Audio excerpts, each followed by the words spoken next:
আজকে বাংলাদেশে কোঠা বিরোধী আন্দোলন চলতেছে। আপনারা কি জানেন কোঠা বিরোধী আন্দোলনটা কি? কোঠাটা কি? আপনারা অনেকেই জানেন না। 56% কোঠা ভিত্তিক চাকরি হবে। যদি 100 জন ম্যাজিস্ট্রেট নেওয়া হয়, এর মধ্যে 56 জন কোঠায়। আপনি চিন্তা করতে পারছেন মেধা কোথায়? মেধার দাম কোথায়?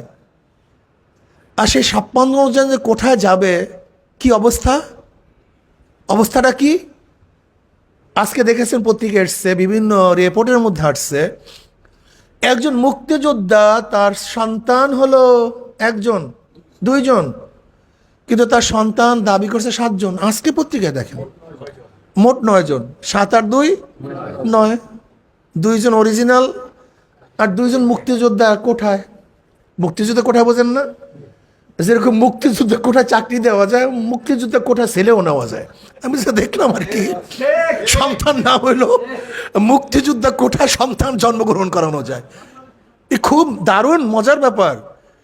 এতদিন জানতাম মুক্তিযুদ্ধ কোঠায় বা অন্য কোঠায় চাকরি দেওয়া হয়, কিন্তু এখন দেখা যায় যে মুক্তিযুদ্ধ কোঠায় সন্তানও জন্ম দেওয়া হয়। দারুণ কোঠা। এদেশের মেধাবী ছাত্ররা কি করবে? ঘাস কাটবে?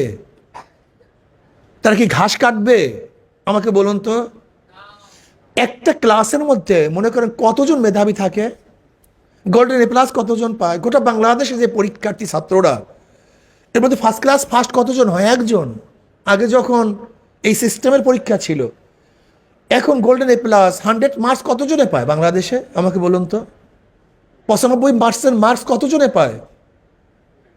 অথচ সেই ব্যক্তি চাকরি পাবে না, আর আমি নাখারাস্তা, কিছুই পারি না, আমি কোঠার ভিত্তিতে চাকরিতে ঢুকে যাব। তা বাংলাদেশ গোল্লায় যাবে না আসমানে যাবে? এটা গোল্লাই যাবে। সেই অবস্থা চলতেছে। এটা হতে পারে? এটা সম্ভব? বুঝলাম কোঠাটা কি? নাতিপুতি 14 গোষ্ঠী সে কোঠার আন্দারে থাকবে। কি লুটপাট নাকি? এটা ফাইজলামি নাকি? এদেশের খেটে খাওয়া মানুষের টাকা দিয়ে, এদেশের রক্ত ঝরা মানুষের টাকা দিয়ে, ঘাম ঝরানো মানুষের টাকা দিয়ে, আজকে খাজনা ট্যাক্স ভ্যাটের পয়সা দিয়ে এখানে পাগলামি চলবে, যা ইচ্ছা তাই চলবে, যা চলতে দেওয়া হবে না। দেখেন আনিসুল হক সাহেব কি বলেন, আইনমন্ত্রী। যারা কোঠা বিরোধী আন্দোলন করে তারা পাকিস্তানের প্রেতাত্মা, রাজাকারের সন্তান। এই রাজাকার আর মুক্তিযোদ্ধা, এই বৈষম্যমূলক 2টা শব্দকে বাংলাদেশ থেকে তুলে দিতে হবে। এই 2টা শব্দ হলো বাংলাদেশকে ধ্বংস করার চক্রান্ত। কোথায় 50 বছর চলে গেছে আজকে স্বাধীনতার বয়স? এখন কিসের বৈষম্যতা আসবে? এখন ভারতের রাজাকাররাই এই শব্দ জিয়ে রাখতে চায়। ভারতের রাজাকাররা যারা এই দেশকে ভারত করতে চায়। বাংলাদেশে মেধার ভিত্তিতে চাকরি হবে, কোঠার ভিত্তিতে নয়। কিসের ভিত্তিতে? না কোঠার ভিত্তিতে? আপনারা একমত না দ্বিমত? আমরা সবাই একমত।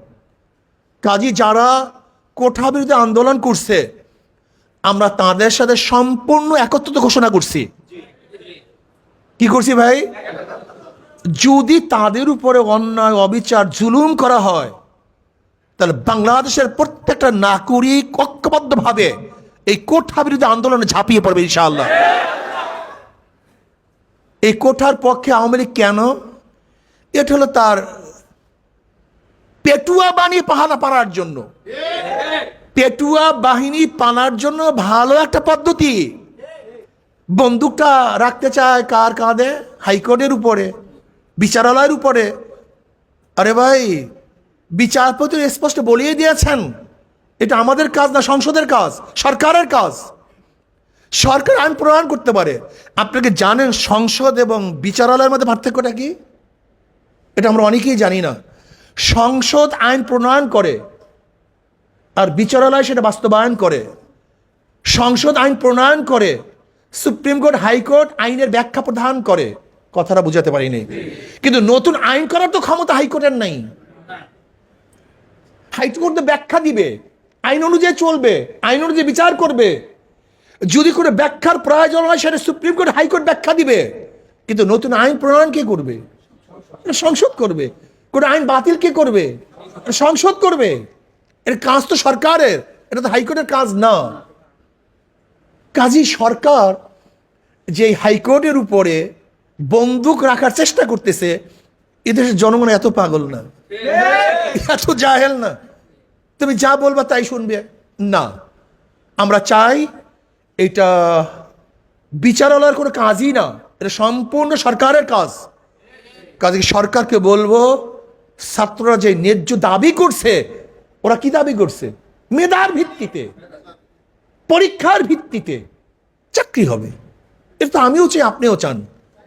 কি কথা ঠিক না? কিন্তু যারা পিছনের রাস্তা দিয়ে ঢুকতে চায়, পিছনের ডোর ব্যবহার করতে চায়, তারা কিন্তু এটা চাবে না, তারা এটা চাইবে না। কাজে আমরা কোঠা বিরোধী আন্দোলনের পক্ষে। এই কোঠা ঠোঁটা চাই না। মেধার ভিত্তিতে চাকরি হবে, এদেশ উন্নয়ন হবে, চোর ডাকাত তৈয়ার হবে না।